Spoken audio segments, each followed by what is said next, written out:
მოგესალმებით. წარმოგიდგენთ Forms-ის ვიდეო ტუთორიალს. ჩვეულებრივ ამერ ახალ ბრაუზერში email message-ს ვკრებთ, სადაც შევდივართ განათლების სამინისტროს email-ების პლატფორმაზე და ხელს ვაჭრით ელექტრონულ პოსტაზე შესვლას, რომლის საშუალებითაც ჩვენ შევდივართ Outlook-ის პლატფორმაზე. Outlook-ის მარცხენა მრავალწერტილიან ღილაკის დაჭერის შემდეგ ჩამოიშლება Office 365-ის სხვადასხვა აპლიკაცია. აი მაგალითად Online Word, Online Excel, OneNote, Teams, SharePoint და ასე შემდეგ. ამ სერვისების შესახებ სხვადასხვა ვიდეო ტუთორიალებში ვისაუბრებ. ეხლა ვისაუბრებ Forms-ის შესახებ, რომლის საშუალებითაც თქვენ შეგიძლიათ შექმნათ ტესტები ბავშვებისთვის. აქ სხვადასხვა დროს შექმნილი ტესტებია, მაგრამ ამ ეტაპზე თქვენს პანელში გამოჩნდება ეს ორი ღილაკი, რომლის საშუალებითაც შეძლებთ ტესტის შექმნას.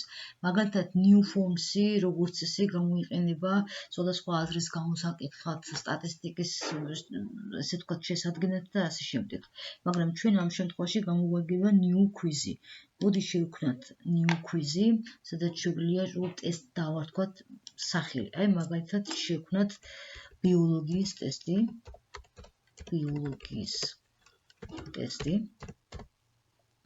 აქ მცირედი განმარტება შეიძლება რომ გავაკეთოთ, მაგრამ ამ შემთხვევაში მე არაფერს არ დავწერ.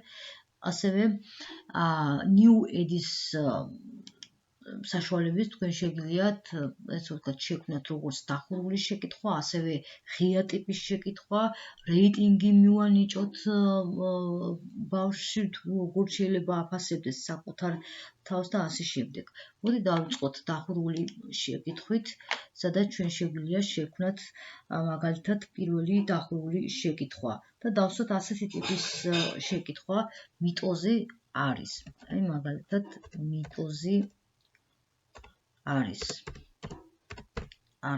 და სხვადასხვა ოფციებია, რომლის საშუალებითაც ჩვენ შეგვიძლია სხვადასხვა პასუხები ჩავწეროთ, რაც მე შემდგომ უკვე ბავშვმა უნდა გასცეს სწორი პასუხი. აი მაგალითად მიტოზი არის პირველი უსქესო გამრავლების ფორმა. ჩავწეროთ უსქესო გამრავლების ფორმა. მეორე პასუხი შეიძლება მივუთითოთ სქესობრივი გამრავლების ფორმა. სქესობრივი გამრავლების ფორმა. ასევე add ოფციონის საშუალებით ჩვენ შეგვიძლია დავამატოთ კიდევ ერთი ოფცია და მივუთითოთ მესამე პასუხი, რომ არც ერთი პასუხი არ არის სწორი. აი მაგალითად არც ერთი პასუხი არის სწორი. ამ შემთხვევაში ჩვენი სწორი პასუხი არის უსქესო გამრავლების ფორმა, ამიტომ ჩვენ შეგვიძლია რომ მოვნიშნოთ სწორი პასუხი. ეს ნიშნავს იმას, რომ როდესაც ბავშვი სწორ პასუხს გასცემს, აპლიკაცია თავად შეაფასებს, რომ ეს კითხვა იყოს სწორი, სწორად გაცემული პასუხი თუ არ იყოს სწორად გაცემული პასუხი. Add ოფციონის საშუალებით თქვენ შეგიძლიათ დაამატოთ ისე ოფცია, მაგრამ ამ შემთხვევაში მე მეტი პასუხი არ მჭირდება და ამიტომ delete ღილაკის საშუალებით მე ამ ოფციას წავშლი, ასევე თქვენ შეგიძლიათ დაამატოთ ოფცია ან უბრალოდ წაშალოთ. რაც შეეხება ქულის მინიჭებას, რომ თავად ტესტის შედგენის დროს ავტომატურად მიენიჭოს ბავშვს ქულა სწორად გაცემული პასუხის შემთხვევაში. აი მაგალითად ეს პასუხი შევაფასოთ, არ ვიცი, 5 ქულით. მაგალითად ეს ინდივიდუალურია და თქვენ შეგიძლიათ 2 ქულით შეაფასოს ესა თუ ის შეკითხვა, 3 ქულით, 5 ქულით, 10 ქულით, ეს თქვენზეა დამოკიდებული. რაც შეეხება შემდგომ ღილაკებს, myth pair answer ეს არის უბრალოდ სხვადასხვა კომბინაციების, ესე ვთქვათ, უჯრედს გამოიტანს და ეს არ არის არსებითად მნიშვნელოვანი, ამიტომ ეს დავტოვოთ უბრალოდ გათიშული. რაც შეეხება required, ეს აუცილებლად მონიშნეთ, იმიტომ რომ ბავშვმა არ აარიდოს თავი ამა თუ იმ შეკითხვის პასუხის გაცემას. მოდი შევქმნათ კიდევ ერთი add news დახმარებით კიდევ ერთი დახურული შეკითხვა, სადაც შეიძლება ჩვენ დავსვათ მორიგი კითხვა, მაგალითად, რომელ საუკუნეში აღმოაჩინეს უჯრედი. აი მაგალითად, რომელ საუკუნეში აღმოაჩინეს უჯრედი. და სხვადასხვა ვერსიები განვავითაროთ, მაგალითად, მე-18 საუკუნეში, მე-17 საუკუნეში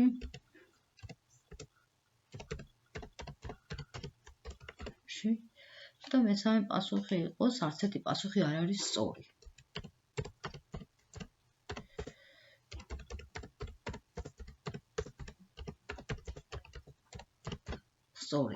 ამ შემთხვევაში სწორი პასუხია მე-17 საუკუნე, სწორედ მე-17 საუკუნეში აღმოაჩინეს უჯრედი და ამიტომ ჩვენ მოვუნიშნავთ მე-17 საუკუნეს. აქ ავტომატურად, როგორც წინა ტესტში მე მოვუნიშნე 5 ქულა, ასევე გამოიტანა აქაც ჩვეულებრივად 5 ქულა. თქვენ შეგიძლიათ თითოეულ კითხვას სხვადასხვა ქულები დაუწროთ, ან იგივე ქულა დატოვოთ. აქ იყოს ისევ ეს მონიშნული და კიდევ ერთხელ ვიმეორებ იმისათვის, რომ ბავშვმა არ გამოაგზავნოს პასუხის გარეშე ეს ტესტი. კარგი, დავამატოთ ახლა ამ შემთხვევაში უკვე ღია ტიპის ტექსტი და მაგალითად დავსვათ შემდეგი ტიპის შეკითხვა. რა დანიშნულება აქვს გულს ცოცხალი ორგანიზმისთვის? მოკლედ დავსვათ ეს შეკითხვა, რა დანიშნულება აქვს გულს ცოცხალი ორგანიზმისთვის.